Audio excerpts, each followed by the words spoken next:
안녕하세요. 이동입니다. 우리 삶 속에는 다양한 이야기들이 참 많습니다. 그 이야기를 책을 통해 나누어 보도록 하겠습니다. 문학 삶의 질문에 답하다. 이번 시간에는 여자에서 나로 살아가기에 대한 이야기를 소설 82년생 김지영으로 나누어 보도록 하겠습니다. 난 잠시 눈을 붙인 줄만 알았는데 벌써 늙어 있었고, 넌 항상 어린 아이일 줄만 알았는데 벌써 어른이 다 되었고, 난 삶에 대해 아직도 잘 모르기에 너에게 해줄 말이 없지만 네가 좀 더 행복해지기를 원하는 마음에 내 가슴 속을 뒤져 할 말을 찾지. 공부해라, 아니야 그건 너무 교과서야. 성실해라, 나도 그러지 못했잖아. 사랑해라, 아니야 그건 너무 어려워. 너의 삶을 살아라.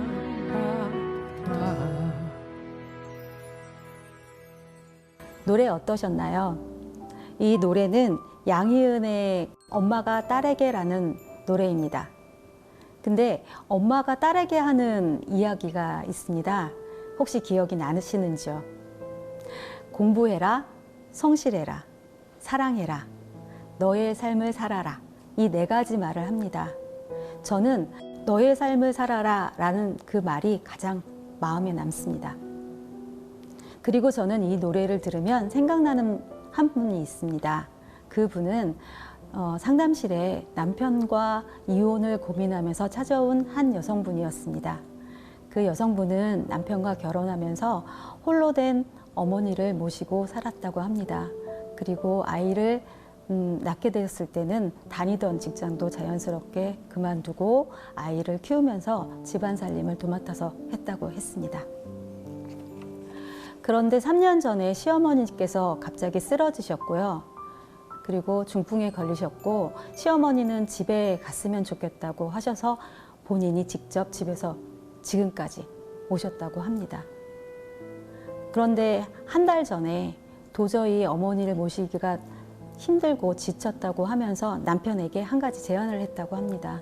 더 이상 집에서 모시기 어려우니까 병원으로 오셨으면 좋겠다고. 그랬더니 남편이 하는 말이, 아이들도 다 컸고 집안에서 할 일도 없는데 당신이 그전처럼 똑같이 어머니를 집에서 모시면 안 되겠느냐고 그렇게 말했다고 하더군요. 순간 너무 섭섭했고 내가 지금까지 어떻게 살아왔는지 고민이 되었다고 합니다. 그래서 남편이 나한테 어떻게 이렇게 얘기할 수 있을까라는 생각에 상담실에 왔다고 저에게 이야기를 하시면서 눈물을 흘리시더군요. 인생의 한 시점에서 개인의 삶의 구조는 자아와 세계의 상호작용에 의해서 형성된다고 합니다. 여기서 자아라는 것은 개인의 고유한 특성이라고도 할 수 있고요. 즉, 소망과 사고, 가치, 욕구, 감정, 능력 등을 얘기합니다. 세계라는 것은 사회, 문화적인 속성을 얘기하는데요. 여기서는 종교나 인종, 사회 계층, 가족, 직업적 환경 등을 말한다고 합니다. 나를 둘러싼 세계는 나에게 많은 가능성도 주지만요, 그에 못지않게 많은 제약도 줍니다. 따라서 개인의 발달에는 인생의 한 시점에서 그가 어떤 선택을 하느냐도 중요하지만 자아와 세계가 어떤 관계를 맺고 있는가라는 관계의 질도 매우 중요합니다. 성인 발달 심리학자 레빈스는 전 생애를 사계절에 비유했습니다. 이 네 개의 시대를 성인 이전기, 성인 초기, 성인 중기, 성인 후기로 나누어 구분했습니다. 특히 성인 초기는 청소년기를 끝나고 약 22세부터 35세에서 40세에 이르기까지의 시기를 말하고요. 이 시기의 주요 과제는 삶의 구조 안에서 자신의 꿈을 배치시키고 스승의 관계를 맺고 직업을 선택해서 이력을 쌓고 결혼하고 가족을 이루는 것이라고 말했습니다. 이 시기가 성인 이전기와 달라지는 점은 최초의 성인 생활이라는 점입니다. 부모로부터 독립을 하고 직장 생활을 하고 자신의 가족을 형성하기 때문이죠. 이때 부모의 역할 그리고 직업인의 역할을 시작하게 됩니다. 어찌 보면 당연한 변화일 수도 있지만 삶의 많은 부분에 변화를 겪게 되고 영향을 미치기 때문에 그로 인해서 발생되는 문제점들이 많습니다.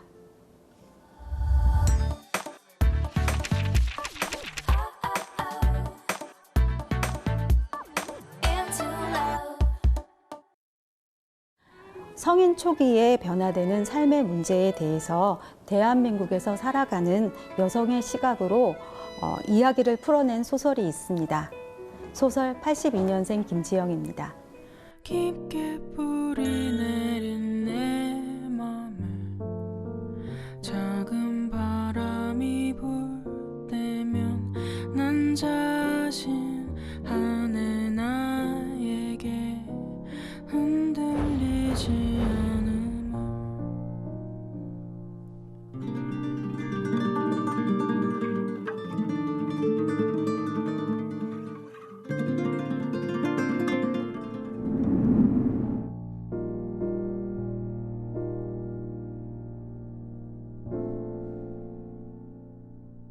소설 82년생 김지영은 주인공 김지영이 각각의 성장 시기를 거치면서 여성에 대한 편견과 남성 우월성에 의한 성차별, 그리고 임신과 출산, 육아를 하면서 겪는 사회와 가족으로부터 오해받고 희생되어야 하는 모습을 담고 있습니다. 소설의 내용 중 한 부분을 소개하겠습니다.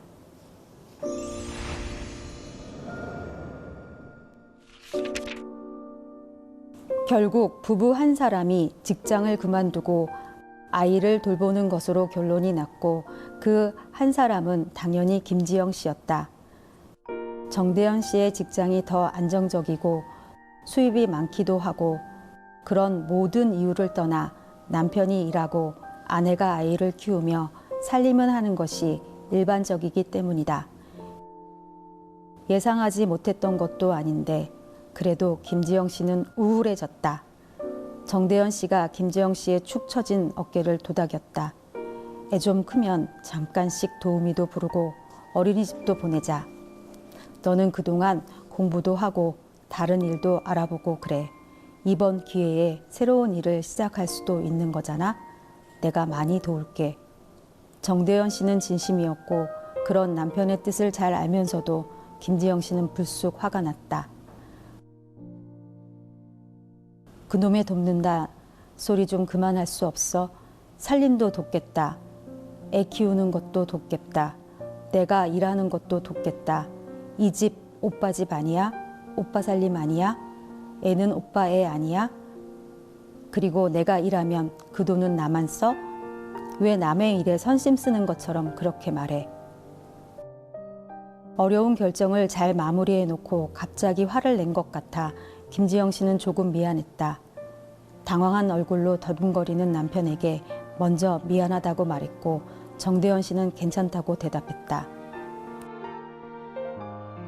김지영 씨는 대표에게 퇴사하겠다고 말할 때도 울지 않았고 김은실 팀장이 나중에 꼭 같이 일하자고 할 때도 울지 않았고 매일 조금씩 짐을 챙겨 나올 때도 환송식 자리에서도 마지막 퇴근길에도 울지 않았다. 퇴사 다음 날 출근하는 정대현 씨에게 우유를 데워주고 배웅한 후 다시 침대에 들어갔다가 9시가 다 되어서 깼다. 일상은 예전과 달라졌고 달라진 일상이 익숙해질 때까지는 예측과 계획이 불가능할 것이다. 이제야 눈물이 났다. 아이를 남의 손에 맡기고 일하는 게 아이를 사랑하지 않아서가 아니듯 일을 그만두고 아이를 키우는 것도 일에 열정이 없어서가 아니다. 김지영 씨가 회사를 그만둔 2014년 대한민국 기혼 여성 5명 중 1명은 결혼, 임신, 출산, 어린 자녀의 육아와 교육 때문에 직장을 그만두었다. 한국 여성의 경제활동 참가율은 출산기 전후로 여전히 낮아지는데 20에서 29세 여성의 63.8%가 경제활동에 참가하다가 30에서 39세에는 58%로 하락하고 40세부터는 다시 66.7%로 증가한다.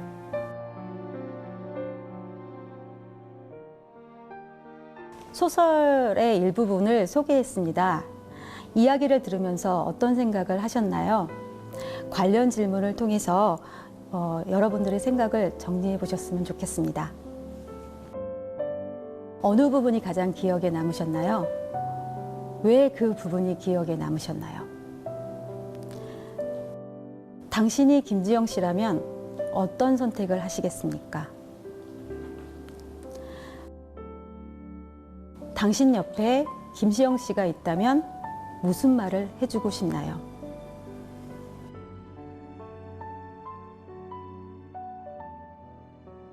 남편과의 이혼을 고민하던 여성분 기억하시죠?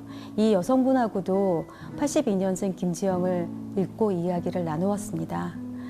그 여성분이 이 소설책을 읽기 전에도 자신은 이렇게 살아가는 것에 대해서 당연하다고 생각했다고 했습니다. 여성이라면 결혼하면 뭐 그렇게 사는 거지 라고.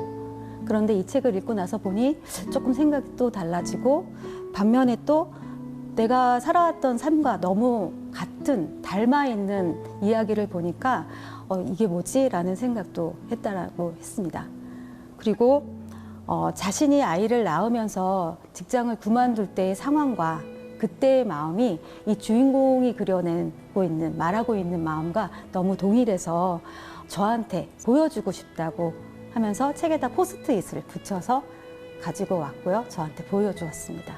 그 부분이 제가 좀 전에 읽었던, 소개드렸던 부분입니다. 이 여성분과 그 82년생 김지영을 가지고 이야기를 나눌 때 제가 당신 옆에 김지영 씨가 있다면 무엇라고 말씀하시겠습니까? 라고 질문했습니다. 그랬더니 그분이 하시는 말씀이 이랬습니다. 직장을 그만두지 않았으면 좋겠다고, 그만두지 말라고 이렇게 말씀하고 싶다고요. 아이를 낳고 내가 내 손으로 키우지 않으면 아이에게 큰일이 벌어질 것 같아서 직장을 그만두었는데 직장 생활을 하면서도 아이를 키울 수 있는 방법은 분명히 있고 그러니까 직장 그만두지 않았으면 좋겠다고 이렇게 말씀하시더군요. 여기 내용에서도 보면 그 김지영 씨한테 남편분이 그렇게 얘기하죠. 돕겠다라는 얘기를 하죠. 그 김지영 씨는 화를 부쩍 내죠. 이게 무슨 말이냐, 돕는다니 이렇게 얘기를 하는데 이 여자분도 그렇게 얘기를 하더라고요. 남편이 자기랑 결혼할 당시에도 그렇게 얘기를 했고 시어머니 모시고 아이들 키울 때도 그렇게 돕겠다라는 표현을 굉장히 많이 했다고요. 그런데 지금 남편이 자기한테 이렇게 얘기를 해줬으면 좋겠대요. 돕겠다는 말이 아니라 그동안 고생 많이 했고 고맙다고, 그 말을 가장 많이 듣고 싶다고 말씀하시더군요.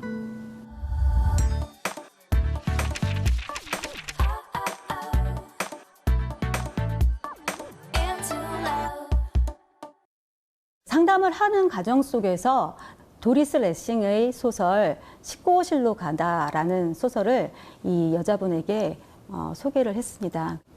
근데 읽고 나서 가장 기억에 남는 부분이라고 하시면서 저한테 읽어주시더라고요. 제가 그 부분을 잠깐 소개하겠습니다. 수전은 자신에게 엄격하게 말했다. 이건 모두 아주 자연스러운 일이야. 처음에 나는 어른이 된 뒤 12년 동안 일을 하면서 나만의 인생을 살았어. 그리고 결혼했지.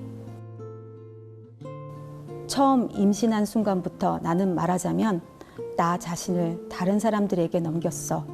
아이들에게. 그 후 12년 동안 나는 단 한순간도 혼자였던 적이 없어.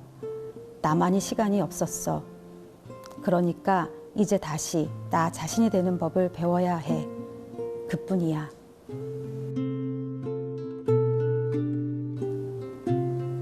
그 여성은 자신도 아이를 낳고 기르고 시어머니를 모시면서 엄마로서, 며느리로서, 아내로서 20년 가까이 살아왔다고 했습니다.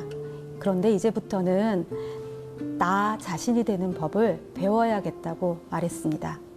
그래서 제가 그렇게 물었죠. 나 자신이 되는 방법이 무엇이냐고. 그랬더니 그분이 하시는 말씀이 아침 일찍 동사무소에서 하는 운동이 있는데 매일매일 그곳에 참석해서 운동을 하고, 그다음에 작지만 자신이 일해서 모은 돈으로 자기를 위해서 쓰는 것. 그러면 아마 나 자신에는 내가 되는 방법이라고 말하더군요. 그렇게 할 때 아마도 자신은 굉장히 뿌듯한 느낌을 받을 것 같다고 그렇게 말했습니다.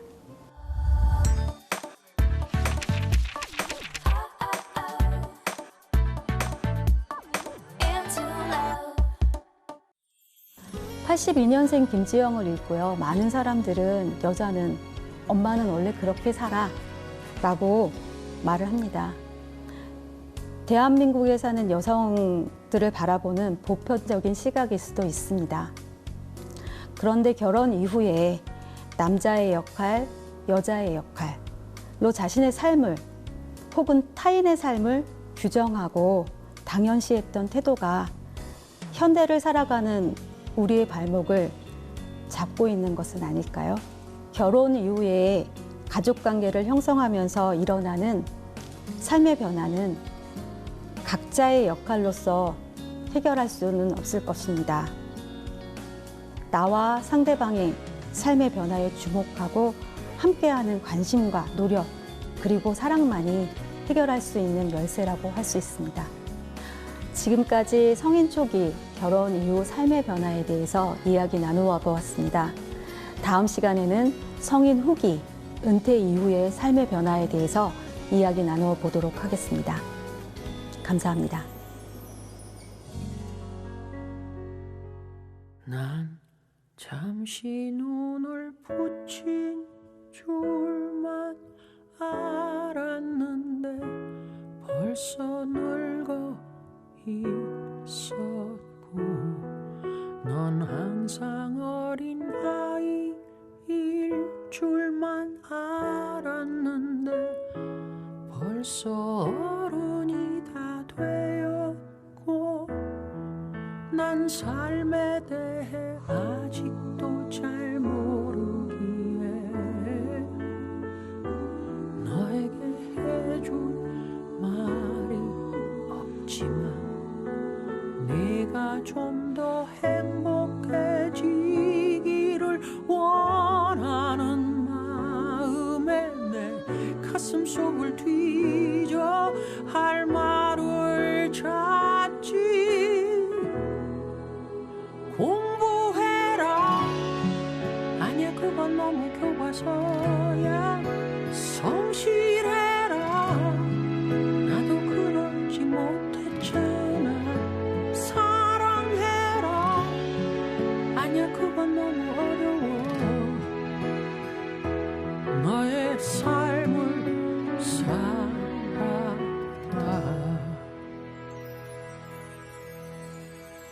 한참 세상 살아는 줄만 알았는데 아직 15이고 항상 예쁜 딸로 머물고 싶었지만 이미 미운 철이 바뀌었고 삶에 대해 아직도 잘 모르기에